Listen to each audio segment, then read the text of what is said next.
अस्सलामुअलैकुम दोस्तों, उम्मीद करता हूँ आप सभी दोस्त खैरियत से होंगे और मैं दुआ गो हूँ अल्लाह पाक आप सभी दोस्तों को हिफाजत में रखे।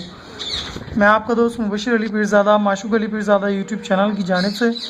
दोस्तों, आप यहाँ पर मेरे एक तशले में ये कुछ कचरा देख रहे होंगे, ठीक है।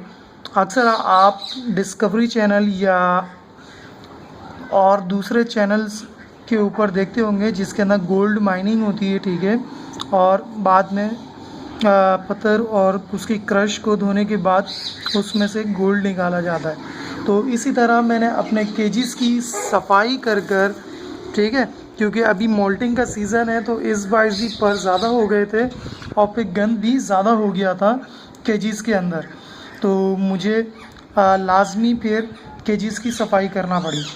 तो दोस्तों, उन सफाई के दौरान मैंने 2 केजीज़ से जो कलेक्ट किए और उसके अलावा मज़ीद थे, लेकिन मैं इतना वक्त नहीं मुमकिन कि मैं तमाम केजीज़ के अंदर से ये गोल्ड जमा कर पाता। तो चलाएं दोस्तों, मैं आपको दिखाता हूँ मैं गोल्ड किसको कह रहा हूँ।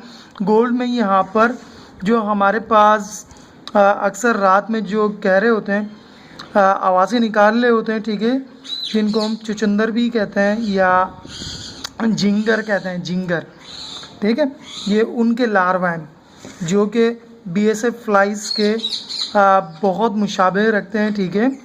मैं अगर आपको दिखा सकूं सही तरीके से तो ये वैसे तो परिंदों को नुकसान नहीं देते हैं, लेकिन जब ये परिंदों के पंजों के ज़रिए उनकी हांडी में पहुंच जाते हैं और अगर हांडी में बच्चे होते हैं तो ये वैसे तो सिर्फ़ और सिर्फ बीट को ग़िज़ा करते हैं, लेकिन अगर बच्चा स्लो हो, सुस्त हो और अगर मर जाता है तो दोस्तों ये उनको भी खा जाएंगे और जो उनके साथ जो दूसरे बच्चे होंगे ये उनको भी नुकसान पहुंचाते हैं, ठीक है। वैसे तो अमूमन ये बर्ड्स को कोई नुकसान नहीं पहुंचाते, उड़ने वाले परिंदों को, लेकिन यही इंसेक्ट जब फीड यानी कि जो आप दाना वगैरह डाल रहे हो, ठीक है, उसके अंदर अगर चले जाते हैं तो दोस्तों ये उसके अंदर रेशे का कीड़ा बनने में मदद करते हैं और आपके परिंदे को बीमार कर सकते हैं डिज़ीज़ में, जैसे उनके गले आ जाना या उनकी आँख आ जाना, फीड को सही तरीके से हज़म ना करना, ये उनका सबब बनते हैं, ठीक है। ये वैसे तो मेरे लिए इसी कामदेह हैं क्योंकि मैं इन्हें अपने चूज़ों को फीड के तौर पे खिला सकता हूँ, ठीक है, और चाहूँ तो मैं इनको संभाल कर रख सकता हूँ, जैसे झिंगर बन जाए तो तब भी मेरे हैंड्स वगैरह ये इनको फीड कर सकते हैं बआसानी, ठीक है। इनके ग़िज़ा वैसे तो कुछ भी नहीं है, सिर्फ़ और सिर्फ दाने का कचरा, ठीक, और इन्हें परिंदों की ताज़ा बीट वगैरह चाहिए इनको ज़िंदा रहने के लिए, अगर आप इन्हें सेफ रखना चाहें तो। और दूसरा ये आप इन्हें और भी मज़ीद परिंदे हैं जिनको आप ये खिला सकते हो, जैसे मैं आपको नॉर्मली बता देता हूँ, जो कि ज़मीन के ऊपर रेंगते यानी कि चलते फिरते हैं। उनमें आप बटेर, तीतर, चकोर, मुर्गियों को और दूसरी इकसाम के परिंदे जो कि ज़मीन के ऊपर चलते फिरते हैं, ठीक है, उनको आप आसानी ये खिला सकते हो, ठीक है, फीड के तौर पर। उसके अलावा कुछ उड़ने वाले परिंदे भी हैं और कुछ 4 पंजों पर चलने वाले जानवर भी हैं जिनको आप ये इंसेक्ट खिला सकते हो। अगर आप पूछना चाहोगे या आप विद इन प्रूफ के साथ मुझे ये चाहते हो कि मैं अपने उन परिंदे या उन चलने फिरने वाले जानवरों को, चौपाए जानवरों को खिलाना चाहें तो आप किन किन को खिला सकते हैं, ठीक है, और आप बआसानी उन्हें फीड कराकर उनसे अच्छी ग्रोथ ले सकते हैं और ब्रीडिंग तसलसल में अच्छा वो रख सकते हैं, ठीक है। ये बेहद सारे हैं, ठीक है, अगर आप यहाँ देखना चाहो बेहद हैं, जिसमें मेरे चूज़ों की चांदनी हो जाएगी, ठीक है। आप अगर यहाँ देखो, वैसे तो ये कोई नुकसान नहीं पहुँचा रहे मुझे, ठीक है, लेकिन ये परिंदों को नुकसान पहुँचा सकते हैं।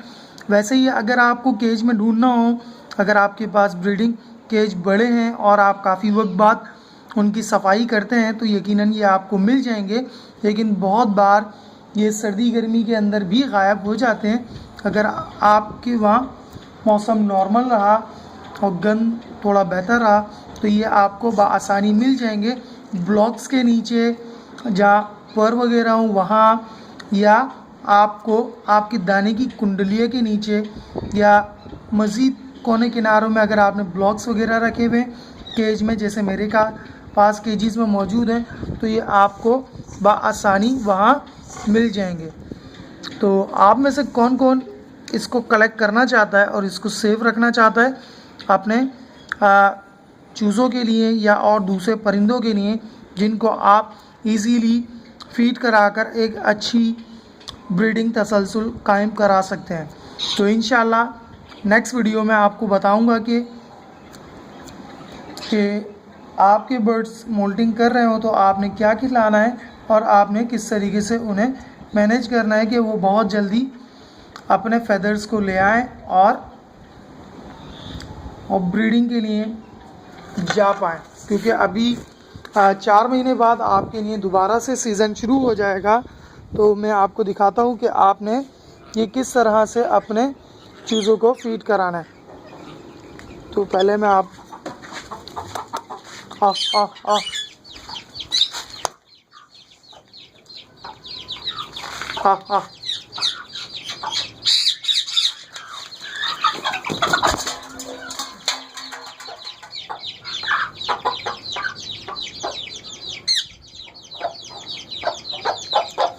तो लीजिए दोस्तों, मेरे चूज़ों ने देख लिया है, ठीक है।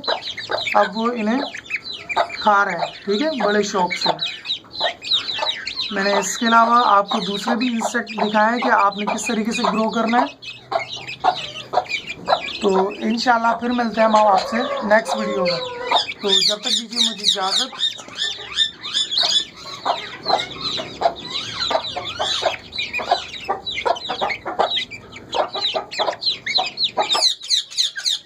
अल्लाह ने के बाद।